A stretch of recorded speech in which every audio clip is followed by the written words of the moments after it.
New York, décembre 2011. Il est 19h. Au 30e étage d'un prestigieux hôtel, deux femmes tentent d'ouvrir la porte de la chambre 304. Elles étaient prêtes à entrer, mais le manager leur a dit « N'entrez surtout pas ». Et pour cause. Sur la moquette de cette suite de luxe, gît Carlos Castro, star portugaise de la télévision.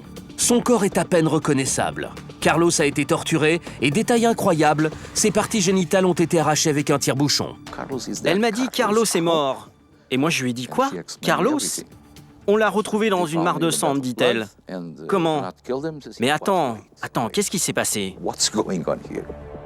Pour la Jet Set, c'est un choc sans précédent. Impossible de comprendre qui pouvait en vouloir à ce vieux dandy homosexuel qui trinquait au champagne dans toutes les soirées branchées de Lisbonne et qui détenait les clés du star system portugais. Il a lancé beaucoup de garçons dans la mode, dans la musique. Si un très beau garçon voudrait être connu, il disait à Carl, je t'aime, simplement comme ça. Et justement, pour ce voyage, Carlos avait un joli garçon à son bras. Un jeune homme de province, un certain Renato, à qui il avait promis la gloire. Il était fou de joie. Il m'a dit qu'il avait un super contact avec quelqu'un de très important dans le monde de la mode. Quelqu'un qui allait l'aider à devenir une vraie star. Mais quand on découvre le corps, Renato est introuvable. Pourtant, le jeune homme n'avait aucun intérêt à tuer son mentor. Alors, que s'est-il passé dans cette suite luxueuse ? C'est fou. C'est incroyable cette histoire. C'est vraiment une histoire incroyable. Est-ce le jeune protégé de Carlos qui a commis ce crime barbare ? Pourquoi Carlos a-t-il été assassiné si sauvagement ? Et que signifie cette émasculation au tire-bouchon ? Enquête trépidante entre les buildings géants de New York. Enquête sur un assassinat digne d'un film gore. New York, majestueuse cité verticale où tous les rêves semblent permis. À 2 pas de Broadway, dans un prestigieux palace, 2 femmes attendent un ami pour aller dîner. Il s'appelle Carlos Castro.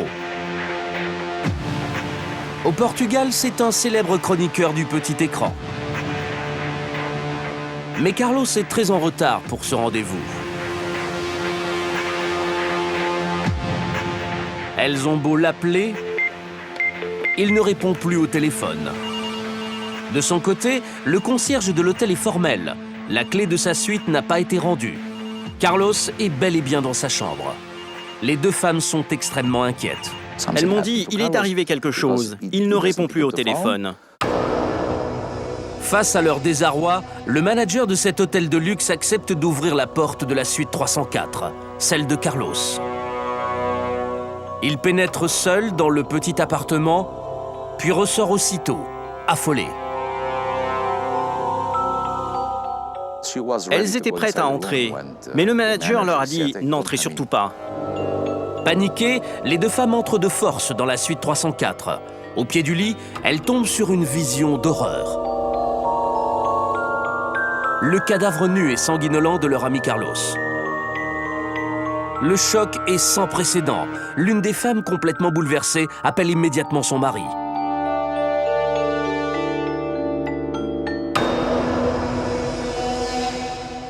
Ma femme m'a alors appelé depuis l'hôtel. Elle pleurait. Je lui dis « Mais qu'est-ce qui se passe ?» Elle me dit « Carlos est mort. » Quoi ? Carlos ? Et elle ajoute « Oui, on vient de le retrouver dans une mare de sang. » Quoi ? Mais attends, qu'est-ce qui se passe ?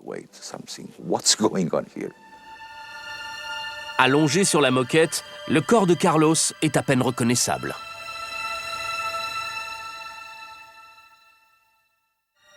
Son visage était fracassé, certainement à cause de la violence des coups. Mais surtout, Carlos a subi des actes de torture. Ses parties génitales ont été arrachées. Et à côté du corps, la police découvre un objet insolite. Un tire-bouchon ensanglanté. Quelques minutes seulement après cette découverte macabre, la police de New York investit les couloirs du prestigieux hôtel. Il faut à tout prix mettre la main sur ce meurtrier barbare. Que s'est-il passé dans la suite 304 pour en arriver à une telle violence ? Qui était présent dans cette chambre avec Carlos? Et surtout, où se cache désormais l'assassin?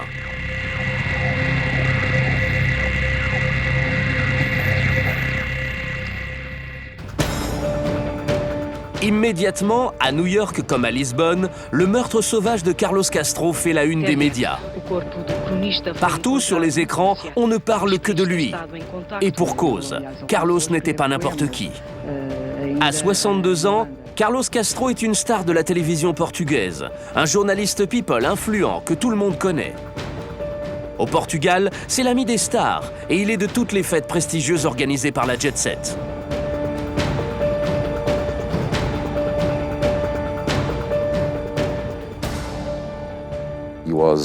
Carlos était un type très sympa. Il adorait le glamour du show business. C'était une personne très excentrique. Il était passionné par le showbiz. C'était sa vie. Le showbiz, c'était sa vie. Lily Canessas était la meilleure amie de Carlos. Jet-setteuse avertie, elle a partagé avec lui de nombreuses années d'amitié et de fêtes. Elle connaissait le vieux dandy comme personne. Il a lancé beaucoup de garçons dans la mode, dans la musique. Il a ouvert beaucoup de portes pour tout le monde. Alors, si un très beau garçon voudrait être connu, il disait à Carl, je t'aime, simplement comme ça. Au Portugal, Carlos est très courtisé. Pourtant, il n'avait pas que des amis. Car dans ce pays très conservateur et profondément catholique, Carlos affiche sans complexe son homosexualité. Pendant près de 20 ans, il est le grand organisateur d'un bal qui défraie la chronique, le très fameux bal des travestis. Carlos est sans conteste le porte-parole de la cause gay.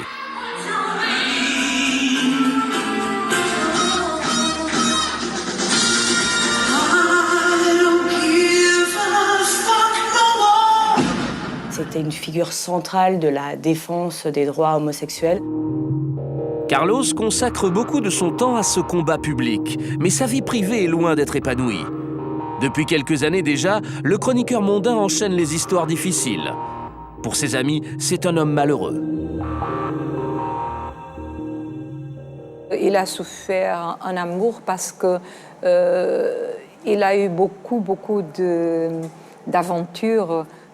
Pour lui, ce n'était pas une aventure. Pour lui, c'était vraiment une passion, mais avec toujours des jeunes hommes très beaux. Car après les nuits agitées qu'il passe avec les jeunes fauves de Lisbonne, Carlos se retrouve souvent seul quand l'aube frappe à sa fenêtre. À 62 ans, il se sent vieux et cherche désespérément quelqu'un qu'il aime.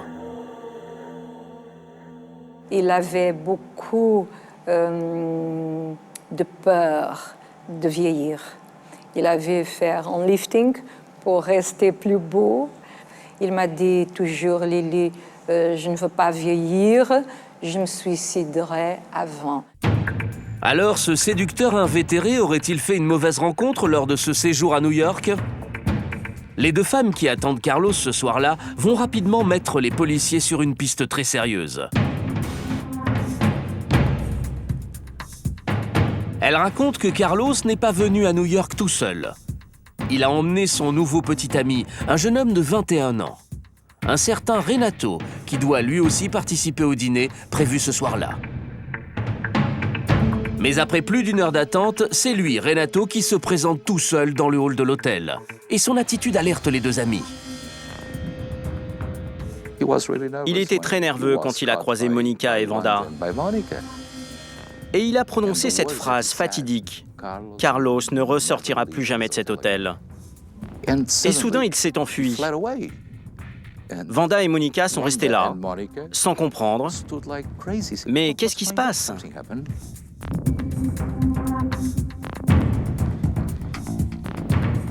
Renato passe le tourniquet de l'hôtel, puis disparaît dans la foule bigarrée de Broadway. Les deux femmes ont à peine le temps de lui parler. L'homme s'est enfui sans donner d'explication. Et depuis que la police est sur les lieux du crime, il est injoignable. Pour les enquêteurs, Renato est un suspect à part entière.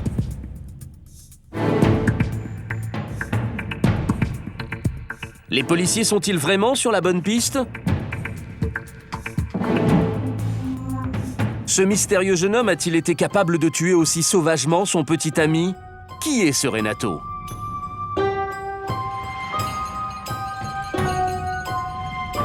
Pendant plusieurs semaines, les deux hommes vont former un couple improbable. Au départ, rien ne les prédestinait à se rencontrer. Si Carlos est un homosexuel décomplexé, Renato, lui, est hétérosexuel et qui plus est catholique. C'est à plus de 300 km des paillettes de Lisbonne, dans la petite province de Cantanhede, que Renato grandit. Ici, pas de boîte de nuit ou de bar à la mode. Non, ici, le lieu de rendez-vous le plus populaire, c'est la petite église qui trône sur la place du centre-ville. Ici, tout le monde voit en Renato un jeune homme discret et timide. C'était vraiment un bon garçon. Il était très discipliné, il faisait toujours ses devoirs, il allait toujours à la messe et à chaque question que je lui posais sur Dieu, il répondait parfaitement.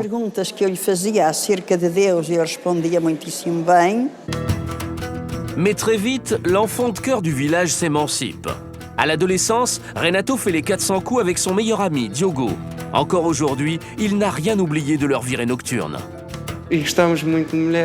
Ah oui, c'était un Don Juan. On sortait tous les deux, on aimait aller draguer. Il n'avait pas de petite amie attitrée. Enfin si, il avait une fille qu'il aimait bien. Mais oui, quand on sortait, on pouvait avoir une fille différente chaque soir.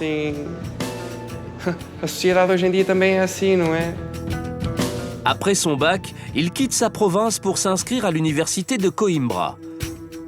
Mais Renato a une gueule d'ange et il aspire à une autre destinée, travailler dans le show business.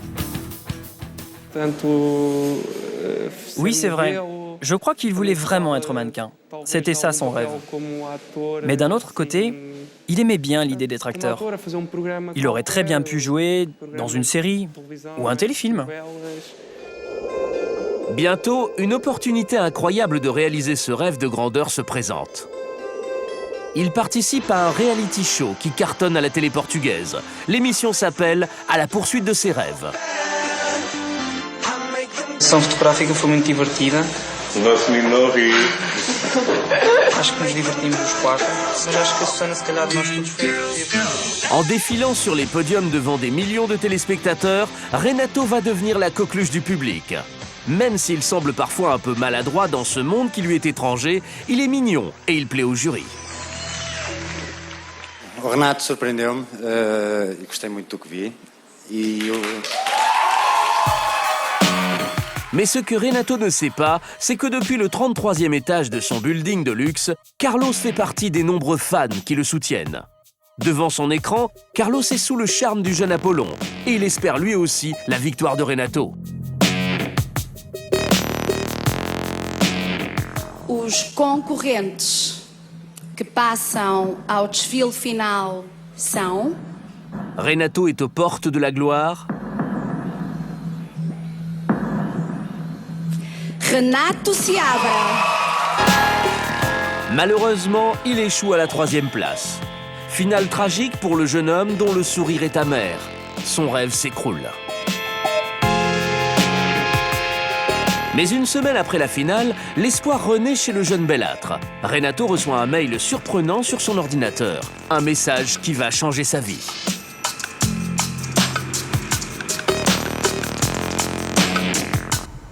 Il reçoit un message de Carlos Castro en début d'octobre qui lui dit « Bonjour, je m'appelle Carlos Castro, je t'ai vu, t'es très beau, je peux t'aider. » J'imagine que c'est le message que tous les jeunes mannequins de 20 ans veulent recevoir. Il était fou de joie. Il m'a dit qu'il avait un super contact avec quelqu'un de très important dans le monde de la mode. Quelqu'un qui allait l'aider à devenir une vraie star. Très vite, Carlos, le jet-setter décadent de 62 ans, et Renato, jeune hétérosexuel catholique de 22 ans, font connaissance. Carlos n'y va pas par 4 chemins. Il propose à Renato de prendre en main sa carrière, espérant secrètement conquérir son cœur. J'ai dit, Carlos, il faut faire attention, parce que tu es déjà presque, je suis grand-mère, tu pouvais être grand-père. Et maintenant, tu tombes amoureux d'un garçon très beau, 22 ans, hétérosexuel. Et je dis, écoute, Carlos, tu n'es pas bien, il faut te regarder au miroir, tu n'es pas Brad Pitt. Carlos n'a que faire des conseils de son ami. Il est fougueux, amoureux et prêt à tout pour séduire le jeune homme. Il se met à l'inviter à des soirées et le couvre de cadeaux. C'est vrai qu'il recevait plein de cadeaux. Souvent, c'était des pantalons, des manteaux, des fringues.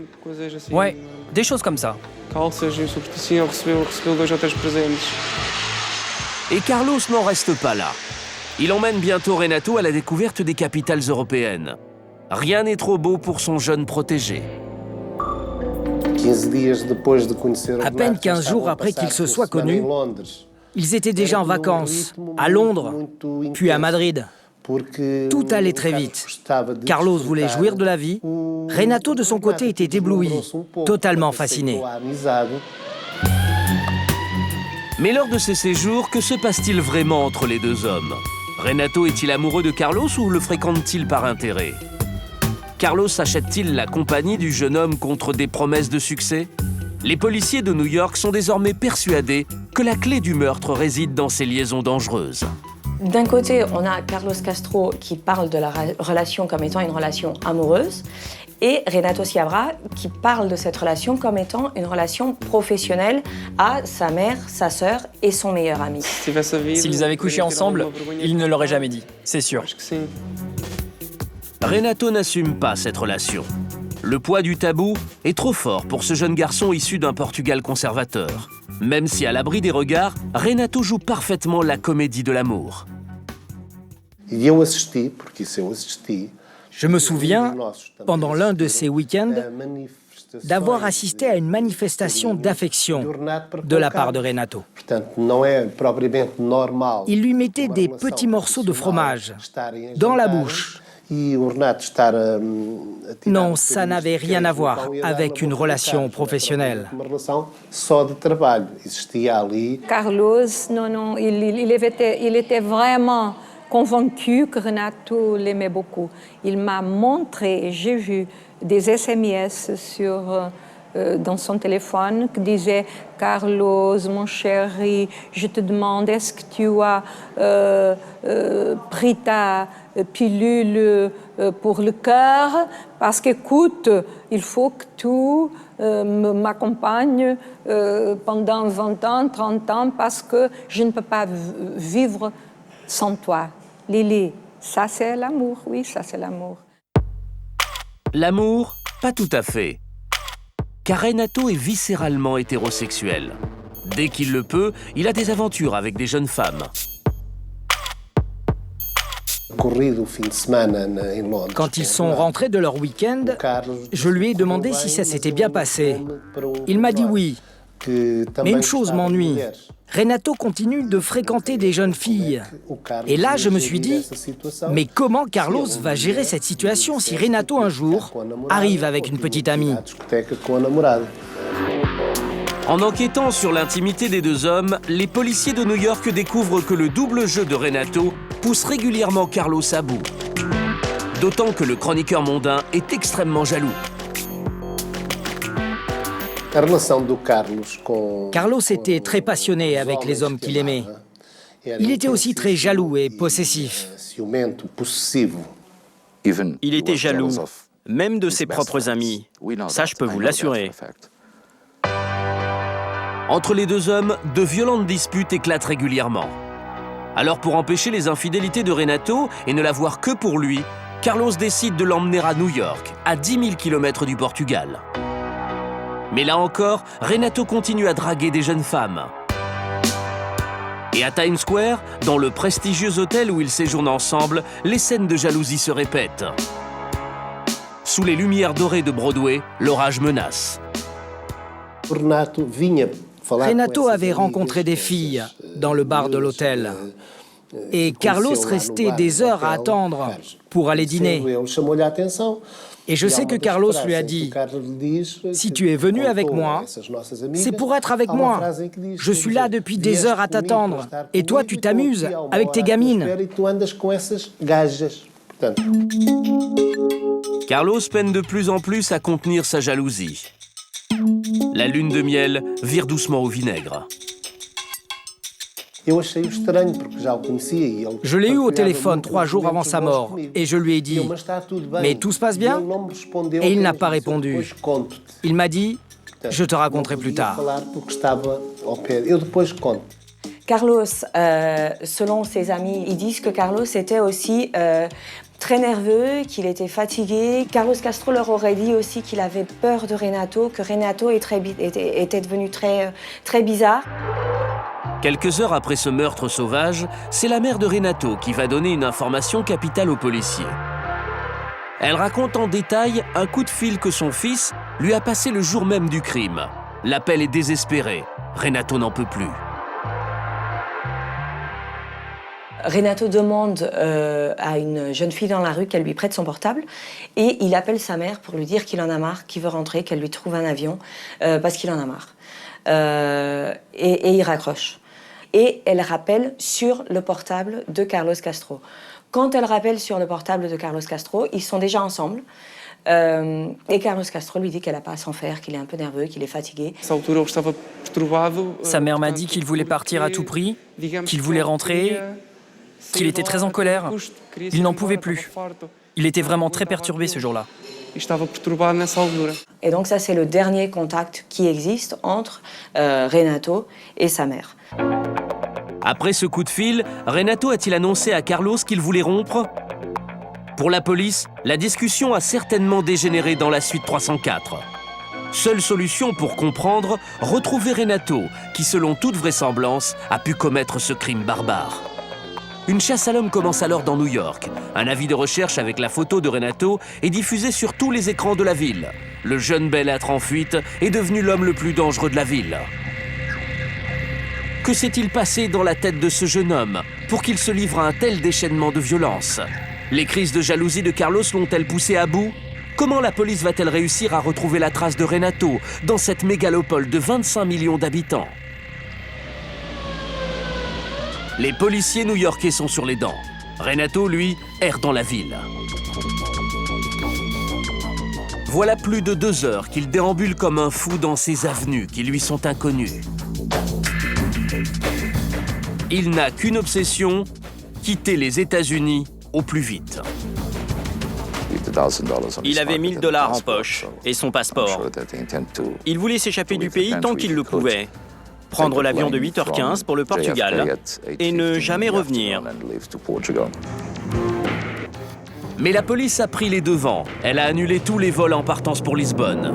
Renato est coincé et au plus mal, car il souffre d'une blessure au poignet. Il se précipite aux urgences de l'hôpital Saint-Luc, mais une fois sur place, l'infirmière qui le prend en charge s'affole. Elle reconnaît immédiatement Renato, dont la photo tourne en boucle sur les écrans de télévision. Elle regarde, elle le soigne, elle voit qu'il a l'air complètement dans un autre monde et qu'il a des blessures. Elle s'appelle la police, qui fait immédiatement le lien et donc qui va chercher Renato à l'hôpital tout de suite. Grâce à l'infirmière, la chasse à l'homme n'aura duré que 3 heures. Renato est aussitôt arrêté et interrogé par la police. Et à la surprise des enquêteurs, il avoue tout. Commence alors le récit hallucinant de son crime macabre. Le matin du meurtre, au 30e étage de l'Intercontinental, une énième dispute éclate entre les 2 hommes. Une dispute qui prend un virage inattendu. Rapidement, les mots deviennent des coups, quand soudain Renato explose. La bagarre éclate entre les 2 amants. Fou de rage, il se met à tabasser Carlos sauvagement. Carlos agonise et meurt en quelques minutes. Déchaîné, Renato s'acharne désormais sur le cadavre. Carlos était déjà mort. Renato a dû vraiment perdre la tête. Il y a ce laps de temps de 3 heures durant lequel il a fait quelque chose d'inimaginable.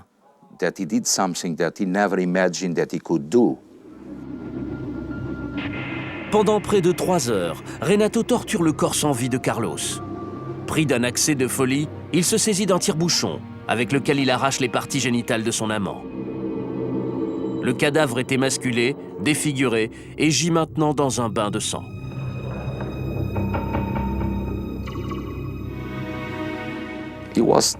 Il est resté 3 heures dans cette chambre à jouer avec le corps de Carlos.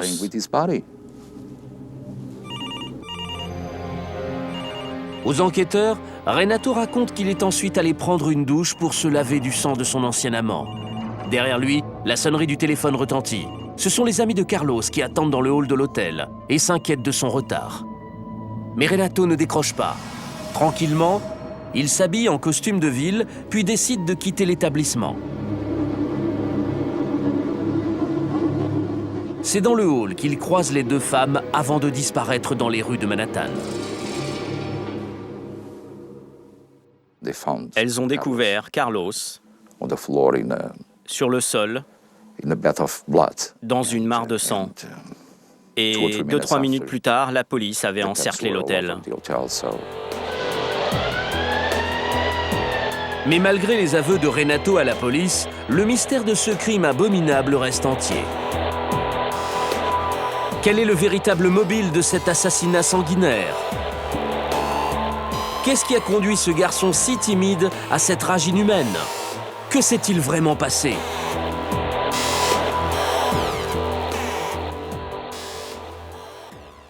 C'était un garçon très doux, très calme, très tranquille, sympathique. Comment a-t-il pu faire ça? Comment? Quand j'ai appris ça, je me suis dit que c'était totalement impossible. Oui, que c'était vraiment impossible que ce soit lui. Impossible pour Diogo d'admettre comment son ami a pu être capable de déployer une telle violence. Pourtant, Diogo va peu à peu découvrir la part sombre de son meilleur ami. C'est seulement à ce moment-là que j'ai entendu dire qu'ils avaient eu des relations sexuelles. Et c'est à partir de ce moment-là que j'ai tout appris.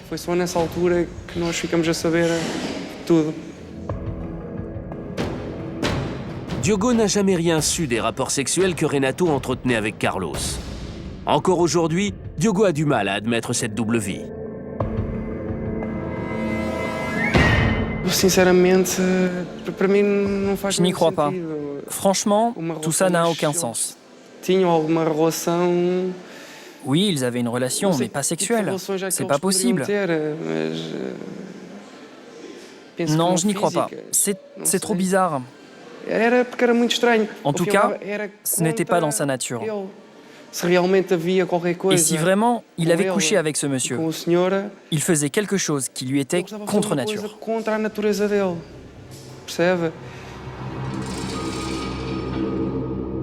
Les amis de Renato sont sceptiques.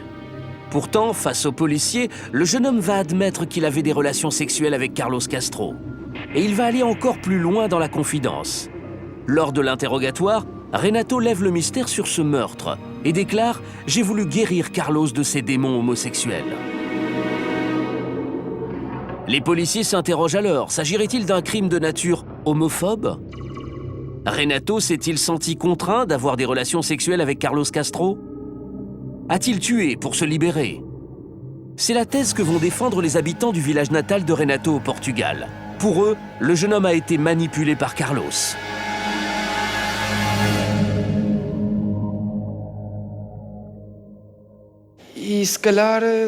Oui, pour moi, il n'y a pas de doute. C'est Carlos qui a abusé sexuellement de Renato. Voilà pourquoi Renato a dit qu'il voulait le guérir. Il lui a fait subir quelque chose qui était contre sa nature. Et ça a explosé. C'est ça qui est arrivé à Renato.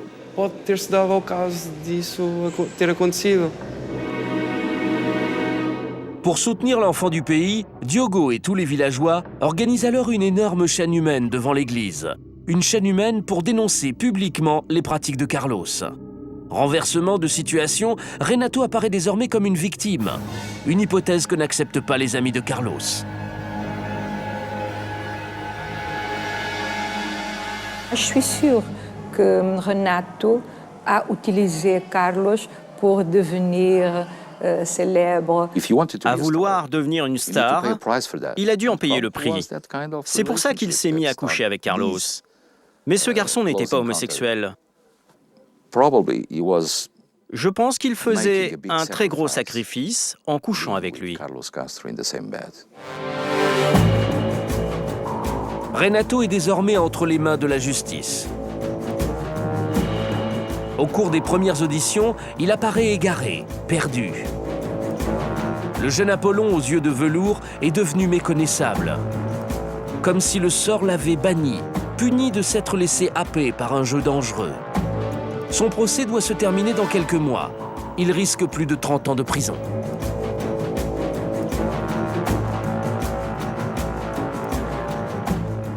Ce n'est encore qu'un gosse de 22 ans. Sa vie est fichue. Il va passer toute son existence en prison. Quelques jours après la mort de Carlos, ses deux sœurs déverseront ses cendres dans le métro près de Times Square. Étonnante cérémonie pour honorer celui qui aimait tant New York, une ville qui lui sert désormais de tombeau. C'est fou. C'est incroyable cette histoire.